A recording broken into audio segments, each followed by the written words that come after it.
Love by the villain লেখিকা লিজা মনি পর্ব ৪৯। অ্যানির জ্ঞান ফিরেছে প্রায় ৩ ঘন্টা পর। শরীরে রক্তগুলো দেখে আবারও মাথা চক্কর মারে। কোনো রকম উঠে দ্রুত শাওয়ার নিয়ে নেয়। নিককে রুমে দেখতে না পেয়ে অ্যানির কপালে ভাঁজ পড়ে। এতগুলো আঘাত নিয়ে লোকটা কোথায় গেল। অ্যানির হুট করে কাঁদতে ইচ্ছে করছে, কিন্তু কেন কাঁদতে ইচ্ছে করছে জানা নেই। কাল রাতের ঘটনাগুলো মনে হতেই শরীর শিউরে ওঠে। নিকের উপস্থিতি খুব ভয় কাজ করছে তার মনে। লোকটা আসলে একটা বিকৃত মস্তিষ্কের সাইকোপ্যাথ। না হলে আর যাই হোক, নিজের শরীরের রক্তকে এইভাবে নষ্ট করে না। জীবন্ত অবস্থায় কিভাবে এতটা আঘাত করতে পারে নিজের শরীরে। প্রতিটা মর্মান্তিক ঘটনা মনে হতে অ্যানি কেঁপে ওঠে। শুকনো ঢোক গেলে চোখ বন্ধ করে বড় বড় নিঃশ্বাস টানে। বেলকনির দরজা খুলে দেখে হকচকিয়ে ওঠে। এই দরজা খুব সহজে খোলে না। আলো বাতাসে যাওয়া অ্যানির জন্য নিষিদ্ধ ঘোষণা করেছে। এটা জেলাসি নাকি আধিপত্য? উনি যদি পারতেন তবে নিঃশ্বাসটাও তার নিয়ন্ত্রণে নিয়ে নিত। অ্যানি চোখের পানি মুছে অজান্তেই বেলকনির দিকে এগিয়ে যায়। সামান্য উঁকি দিতেই আরেকটা টাসকি খায়। নিক ডিভানের সাথে হেলান দিয়ে মেঝেতে বসে আছে। দৃষ্টি তার মেঝের দিকে, হাতে একটা কাচের বোতল। বোতলটা হুইস্কি, সেটা আর অ্যানির বুঝতে বাকি নেই। এখনো সে অর্ধ উলঙ্গ শরীর। চাবুকের এক একটা আঘাত কালচে হয়ে ভেসে ওঠে। রক্তগুলো জমাট বেঁধে কালো হয়ে গিয়েছে। ঘাড় পর্যন্ত চুলগুলো এলোমেলো হয়ে পড়ে আছে। অ্যানির নিঃশ্বাসের ঘনত্ব বেড়ে যায়। দুই হাত দিয়ে দেওয়াল শক্তভাবে চেপে ধরে। তার শরীর কাঁপছে অসম্ভবভাবে। নিচের ঠোঁট শক্তভাবে কামড়ে ধরে চোখ বন্ধ করে ফেলে। ভয় করছে সামনে এগিয়ে যেতে। মন বলছে একবার যাও, আর মস্তিষ্ক বলছে কি প্রয়োজন যাওয়ার। এই লোকটা খারাপ। জানোয়ার রূপী মানুষটার যা করেছে বেশ করেছে। পাপের সামান্য শাস্তি দিয়েছে মাত্র। এই লোকের তো আরো শাস্তি পাওয়া উচিত। মরণ যন্ত্রণা ভোগ করে তিলে তুলে মারা উচিত। কিন্তু মন কেন এগিয়ে যেতে চাইছে? কেন এই অবাধ্য মন মস্তিষ্কের ভাষাকে পরিত্যাগ করতে বলছে? অ্যানি চট করে চোখ খুলে ফেলে। কোনো কিছু না ভেবে নিকের দিকে এগিয়ে যায়। নিকের সামনে দাঁড়িয়ে কিছু বলতে যাবে, তার আগে থেমে যায়। মনে হচ্ছে কণ্ঠনালীতে কেউ চেপে ধরে রেখেছে। গলা দিয়ে কোনো আওয়াজ বের করতে পারছে না। অ্যানি ঠোঁট ভিজিয়ে শ্বাস টানে নিজের। এতটা অস্থিরতা কাজ করছে কেন তার ভেতরে? অ্যানি আবারও কিছু বলতে যায়, কিন্তু তার আগে কারো চোখ দেখে থমকে যায়। ধূসর বাদামি চোখ দুইটা অসম্ভব লাল হয়ে আছে। কপালে ঘামে ভিজে গিয়েছে। গোলাপি ঠোঁট এখনো রক্ত লেগে আছে। অ্যানিকে দেখে নিক ঠোঁট কামড়ে ধরে বলে, এখানে এসেছো কেন? নিকের এই গম্ভীর কণ্ঠে কিছু একটা আছে। এতটা উন্মাদ আর বেপরোয়া লাগছে কেন? অতিরিক্ত রক্তক্ষরণে যদি কিছু হয়ে যায়। অ্যানি চোখের পাতা ঝাপটায়। আপনার চিকিৎসা নেওয়া প্রয়োজন। অ্যানি ভ্রু নাচিয়ে বলে, হোয়াই বেবি গার্ল? অ্যানির রাগ হলো প্রচুর। এত প্রশ্নের উত্তর সে দেবে কিভাবে? এত কাটাছিঁড়া শরীরে, অথচ ভ্রূক্ষেপ নেই। অ্যানি অস্থির গলায় বলে, আপনার শরীর থেকে অনেক রক্তক্ষরণ হয়েছে। Gangster boss Nick Jevran does not need medical treatment, my fucking blood rose. Annie গভীর দৃষ্টি রাখে নিকের ওপর। নিক নিজের নিয়ন্ত্রণে নেই। কেমন নেশাময় লাগছে মুখখানা। অ্যানি শান্ত সুরে বলে, ড্রাগস নিয়েছেন? নিক ঠোঁট কামড়ে হেসে বলে, ভেতরে জ্বালা কমানোর তো প্রয়োজন ব্লাড রোজ। কিসের এত জ্বালা আপনার? নিক হুইস্কির বোতলটা শব্দ করে রাখে। অ্যানি নিজের নাক চেপে ধরে শক্তভাবে। নিক সামান্য হাসলো। বসা থেকে উঠে দাঁড়ায় গ্যাংস্টার বস। অ্যানির দুইটা বাহু ধরে অ্যানির দিকে ঝুঁকে পড়ে। গলায় খাত নামিয়ে বলে, তোমার ঘৃণার চাহনি, তোমার চোখ মুখ সব আমার ভেতরে জ্বালা দেয়। মূলত এই পুরো অস্তিত্ব আমাকে ধ্বংস করে দিচ্ছে। ধ্বংস হয়ে যাচ্ছে গ্যাংস্টার বস। যার হুঙ্কারে সাম্রাজ্য থমকে যায়, সে থমকে যাচ্ছে কারোর উপস্থিতিতে। অ্যানিনিকের পুরো মুখের দিকে তাকায়, গালে হাত রেখে শীতল চাহনি নিক্ষেপ করে বলে, ধ্বংস হয়ে যাচ্ছেন? ইয়েস। অ্যানিনিকের কাটা স্থানে আঙুল চেপে ধরে বলে, ধ্বংস তো আপনি সেদিনই হয়েছেন, যেদিন এই পাপের সাম্রাজ্যে ঢুকেছেন, যেদিন অন্ধকারকে নিজের জগৎ হিসেবে বেছে নিয়েছেন। নতুন করে আমি আবার কি ধ্বংস করব? নিক অ্যানিকে ধাক্কা মেরে সরিয়ে দেয় নিজের কাছ থেকে। নিজের চুল খামচে ধরে ঘন ঘন শ্বাস টেনে বলে, পাপের সাম্রাজ্য আমাকে ধ্বংস করেনি। এই জগৎ আমার পরিচয়। আমার জীবনে সবটা জুড়ে এই দুনিয়াকে কেন্দ্র করে। অ্যানি পড়ে যেতে গিয়েও নিজেকে সামলে নিল। অযথা কথা বলার আর প্রয়োজন বোধ করলো না। নিকের হাত শক্তভাবে চেপে ধরে বলে, ভেতরে চলুন, আপনার সাথে এই অবস্থা মানায় না। নিক গ্রীবাদেশ নাড়িয়ে বলে, সুন্দর লাগছে না? অ্যানি চট করে তাকায় নিকের চোখের দিকে। লোকটার সৌন্দর্যের বর্ণনা দেওয়ার সাধ্য তার নেই। ঠোঁটের নিচে ঠিক মাঝখানে তিলটা অ্যানিকে চুম্বকের মতো টানে। এই জায়গা দেখলে অ্যানি মাতাল হয়ে পড়ে। এই লোক সুন্দর, অ্যানির ভাষায় এই লোক বাহ্যিকভাবে সব সৌন্দর্য ধারণ করে আছে, ভেতরের অন্ধকারটার কারণে লোকটা ধ্বংস হয়ে যাচ্ছে। বাহ্যিক সৌন্দর্য দিয়ে কি হবে? অ্যানি শক্ত গলায় বলে, বন মানুষের মতো দেখা যাচ্ছে, লাগুক তোমারই। অ্যানি এই অবাক হয়ে বলে, কি আমারই? আমি তো তোমারই ব্লাড রোজ, নরপশু জানোয়ার মনস্টার বন মানুষ যাই বলো। অ্যানির শরীর শিরশির করে ওঠে। এতটা কঠিন কেন এই ভাষাগুলো? অ্যানির মনে হচ্ছে গলা শুকিয়ে আসছে। নিজেকে সংযত করে নিকের হাত ধরে রুমের ভেতরে যেতে যেতে বলে, কোনো বন মানুষ আমার হতে পারে না। You should not lie like this blood rose. I am every girl's dream. এক রাতের বেড পার্টনার হওয়ার জন্য মেয়েরা উৎপাত হয়ে বসে আছে। অ্যানি চোখ পাকিয়ে তাকায় নিকের দিকে। নিক ঠোঁট কামড়ে বলে, are you jealous baby girl? Annie শক্ত গলায় বলে, এইসব জেলাসি আমার আসে না। আপনি কোন মেয়ের সাথে রাত কাটিয়েছেন এইসব দেখা আমার কর্ম নয়। নিকের কপালে ভাঁজ পড়ে, বিরক্তির ছাপ নিয়ে বলে, রাত কাটিয়েছি কখন বললাম? রাত না কাটালে বুঝলেন কিভাবে মেয়েরা মরিয়া হয়ে আছে? একজনের সাথে কাটিয়েছেন পরেই তো আরেকজন চেয়েছে। নিক রাগে চোয়াল পেশে, শালার মেয়ে জাত, এক লাইন বললে 10 লাইন বেশি বুঝে। অ্যানি কিছু বলল না। নিককে বিছানায় বসিয়ে একটা বড় পাত্রে পানি নিয়ে আসে। একটা নরম টাওয়াল হাতে নিয়ে পানিতে ভেজায়। নিক কপাল কুঁচকে তাকিয়ে আছে। ভেজা টাওয়ালটা নিকের বুকের ওপর রাখতেই নিক হাত সরিয়ে দেয়, শান্ত গলায় বলে, কি করছো এসব? অ্যানি আবারও বুকে রাখে টাওয়াল, শরীর মুছে দিতে দিতে বলে, পুরো শরীর জঘন্য হয়ে আছে। এইসব নিয়ে বাহিরে গেলে সবাই ভাববে আমি আপনাকে একা রুমে নির্যাতন করি। তারা তো আর আসল ঘটনা জানে না। নিক অ্যানির কোমর জড়িয়ে ধরে অ্যানির বুকে নাক ঘষে বলে, আমার পুরো শরীর কেটে ফেললেও কেউ আটকানোর সাহস নেই। আর এইসব নিয়ে প্রশ্ন করাটা অনেক বড় বিলাসিতা বেবি গার্ল। অ্যানির হাত থেমে যায়। নিকের গরম নিঃশ্বাস পুরো শরীর কেঁপে ওঠে। অ্যানি এতটুকু বুঝেছে লোকটার শরীরে জ্বরে পুড়ে যাচ্ছে। শরীরের তাপে অ্যানির এসির মধ্যে থেকেও ঘেমে যাচ্ছে। অ্যানি আতঙ্কিত গলায় বলে, মুখ সরিয়ে নিন। নিক আরও চেপে ধরে। হুম। অ্যানি ছটফটিয়ে ওঠে, রাগে কান্না করতে ইচ্ছে করছে এই মুহূর্তে। এই লোক কি জীবনেও শান্তি দেবে না? এভাবে থাকলে শরীর মুছে দিবে কিভাবে? অ্যানি তবুও বহু কষ্টে পুরো শরীর মুছে দেয়। কাটা স্থানে মলম লাগিয়ে দূরে সরে আসে। বুকে হাত গুজে সিরিয়াস হয়ে বলে, জেড আপনার কি হয়? গ্যাংস্টার বসের চোখ চিকচিক করে ওঠে। চোখ বন্ধ করে বলে, ভাই। আপন? আমার আপন বলতে কেউ নেই। আপন না হলে এভাবে পুষে রেখেছেন কেন? দিনের পর দিন অন্যায় করে গিয়েছে অথচ চুপ থেকেছেন কেন? মেয়েগুলোকে যখন নিজের কামনা মিটিয়ে কাজা চিপিয়ে খেত, তখন খারাপ লাগেনি আপনার? নিকের চোখ হিংস্রতায় ঝলঝল করে ওঠে। কাটা স্থানে মলমের স্পর্শে জ্বলছে প্রচণ্ডভাবে। নিক দাঁতে দাঁত ঠেকিয়ে বলে, আমার ভেতরে মায়া বলতে কিছু নেই। হৃদয়ের ওপর নিষ্ঠুরতার প্রলেপ পড়ে গিয়েছে। পাথরের দিকেও জঘন্য আমি। অ্যানি শ্বাস ফেলে বলে, মেয়েগুলোর জায়গায় যদি আমি থাকতাম। নিক সাথে সাথে অ্যানির 2 হাত খামচে ধরে। অ্যানি ব্যথায় মৃদু চিৎকার দিয়ে ওঠে। রাগের উন্মাদনায় গর্জে ওঠেন গ্যাংস্টার বস, ফাক of, don't even say words like that. শহর জ্বালিয়ে দিব আমি। গ্যাংস্টার বসের ধ্বংসের সাথে পুরো শহর ধ্বংস হয়ে পড়বে। নিজেকে ধ্বংস করে তোকে আগলে রাখছি। Touching is out of the question. No one is allowed to come anywhere near. অ্যানির চোখ থেকে পানি পড়ছে অনবরত। ভাঙা গলায় বলে, কে আমি? এত কেন উন্মাদ হয়ে পড়েন? নিকের হাত সরে যায়। অ্যানির সামনে থেকে সরে যেতেই অ্যানি তাচ্ছিল্য হেসে বলে, আমার পরিচয় হলো আমি একজন খুনি। মাত্র 14 বছর বয়সে নিজের চাচাকে কেটে টুকরো টুকরো করেছি। এরপর থেকে শুরু হয় আমার বেঁচে থাকার সংগ্রাম। হাজারো পুরুষের লালসার শিকার হয়েছি। পাচার হতে যাচ্ছিলাম এক নোংরা আর বিধ্বস্ত জগতে। 18 জন মাফিয়ার সামনে নিলামে উঠেছি। প্রতারণার মধ্য দিয়ে গ্যাংস্টার বসের রক্ষিতা হয়েছি। আমি আনাস্তেশিয়া অ্যানি, মাত্র 13 বছর বয়সে বাবা মাকে হারিয়ে সর্বহারা হয়ে যাওয়া এক রমণী। এক সময় সামান্য শব্দে ভয়ে মুচড়ে যেতাম, থমকে যেত আমার হৃদস্পন্দন।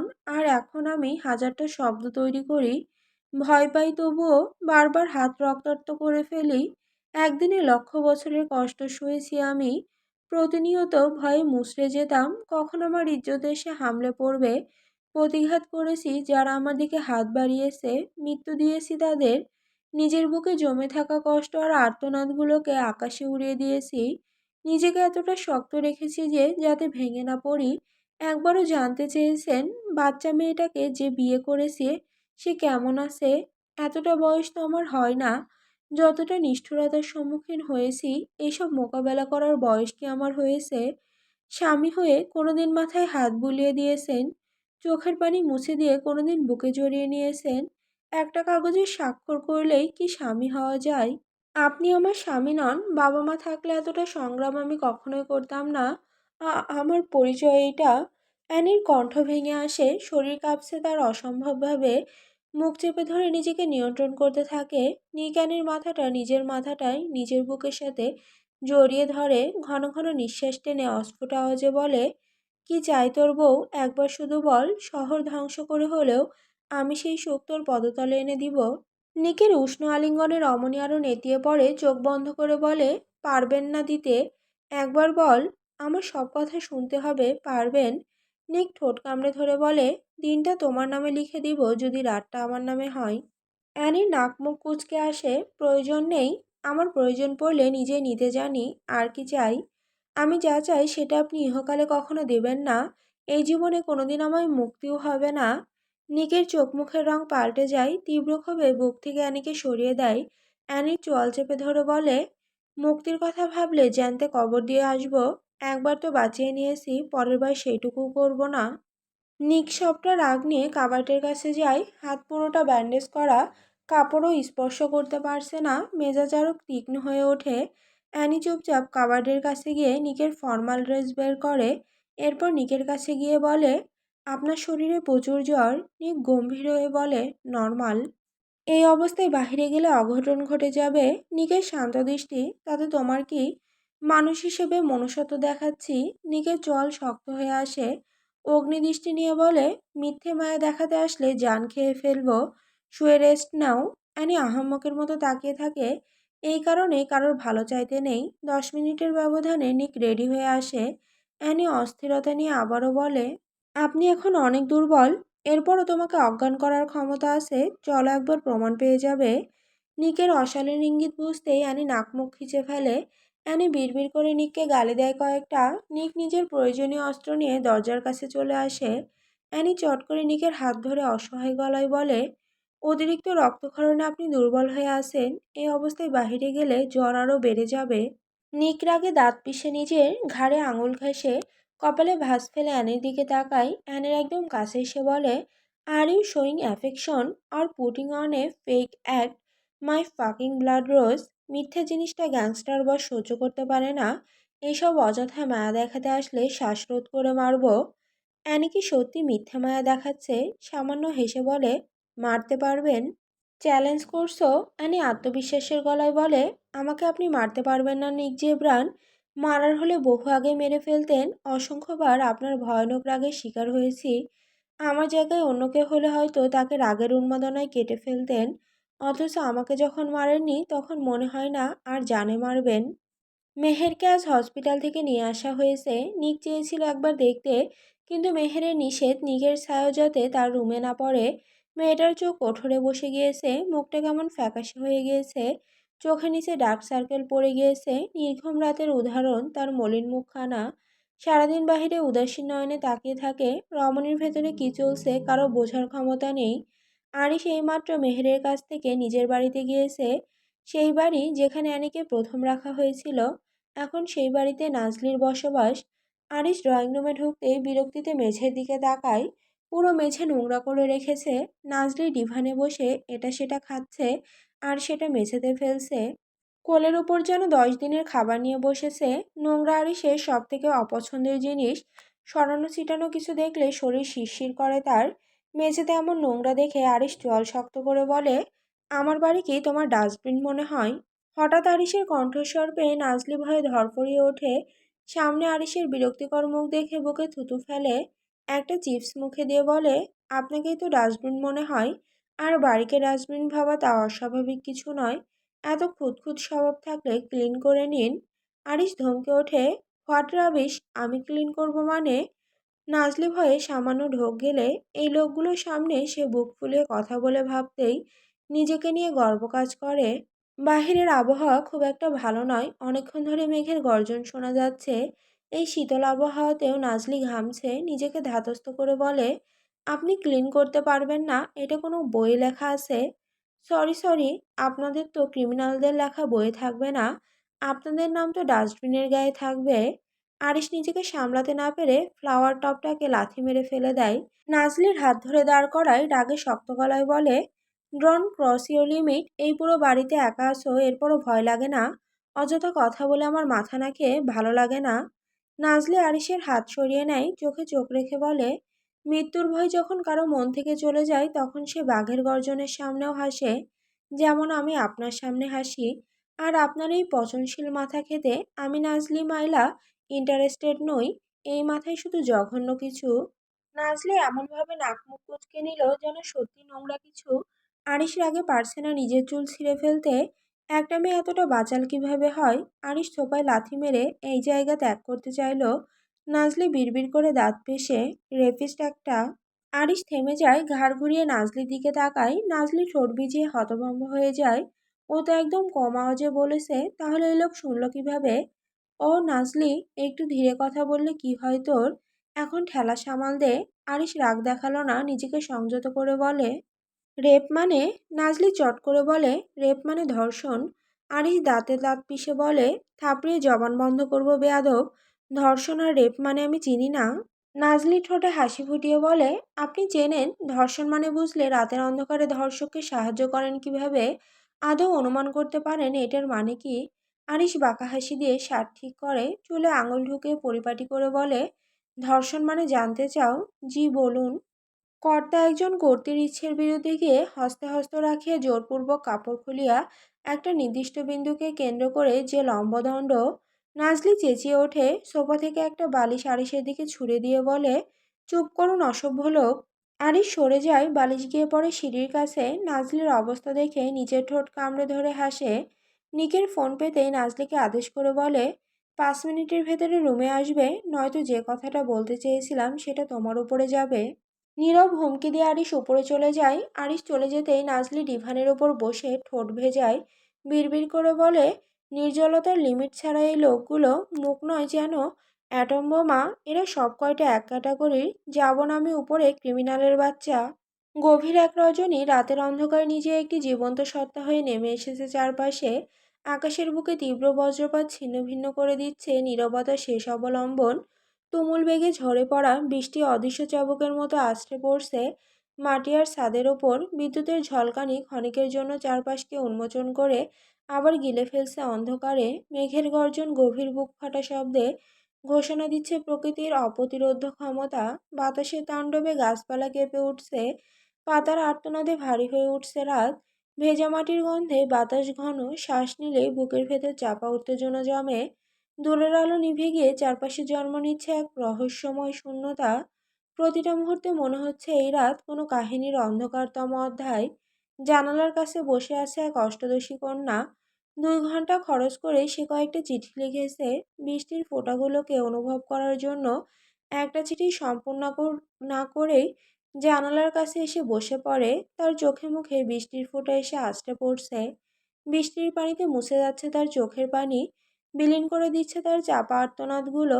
চুলগুলো বাতাসে দোল খাচ্ছে, পুরো শহর নীরব, শুধু গর্জন করছে আকাশের মেঘগুলো। মেহের নিজেকে আর টিকিয়ে রাখতে পারছে না, এই পৃথিবী সে আর সহ্য করতে পারছে না। প্রতিটা মুহূর্তকে বিষাক্ত মনে হচ্ছে। মুখ চেপে ধরে চিৎকার করে ওঠে রমণী। মেঘের গর্জনের সাথে তার চিৎকারের শব্দ মিশে যায়, কেউ শোনেনি কষ্টের আর্তনাদ। মেহের এলোমেলো চুল নিয়ে উঠে দাঁড়ায়, খুব ইচ্ছে করছে এই বৃষ্টির পানিতে সব কষ্ট মুছে দিতে। এই বর্ষণ হয়তো তাকে প্রশান্তি দিবে। মেহের বের হয়ে যায় রুম থেকে, বাহিরে পা রাখা তার জন্য নিষিদ্ধ। জ্ঞান হওয়ার পর কখনো একা বের হয়নি, শত্রুদের কারণে আরিশের নিষেধ মেনে চলেছে। আজ কোনো নিষেধাজ্ঞা তার মনে হয় না। মনে একটু প্রশান্তি চাচ্ছে। এই মুহূর্তে গার্ড নেই আজ বাহিরে। কেমন শুনশান নীরবতা চারপাশ। মেইন ডোর খুলে বাহিরে পা রাখতেই বৃষ্টির ফোঁটায় ভিজে যায় তার সর্বাঙ্গ। মেহের চোখ বন্ধ করে নিঃশ্বাস টানে। একটু ভালোবাসলে কি ক্ষতি হতো? খুব ভালোবাসতাম তোমাকে। আমার প্রতিটা মোনাজাতে তুমি ছিলে, অথচ আজ তুমি অন্যের দখলে। ভালোবাসা এতটা কাদায় জানলে কখনো ভালোবাসার সাহস করতাম না। আমাকে তুমি নিষ্ঠুরভাবে হারিয়ে দিয়েছো। এই নিষ্ঠুরতা আমি কিভাবে সইব? মেহের বিড়বিড় করছে আর এগিয়ে যাচ্ছে সামনে। কোথায় যাচ্ছে তার জানা নেই। অজান্তেই বাড়ি থেকে অনেকটা দূরে চলে এসেছে। সেই খেয়াল নেই তার। হুট করেই সামনে ৪-৫ জন লোককে দেখে থমকে যায়। মেহের কিছু বলতে পারল না, তার আগে কেউ তার মুখটা চেপে ধরে। আর অন্যরা বিশ্রীভাবে হেসে ওঠে। রাতের অন্ধকারে এই হাসিটা মনে হলো কোনো অশুভ আত্মার আত্মচিৎকার।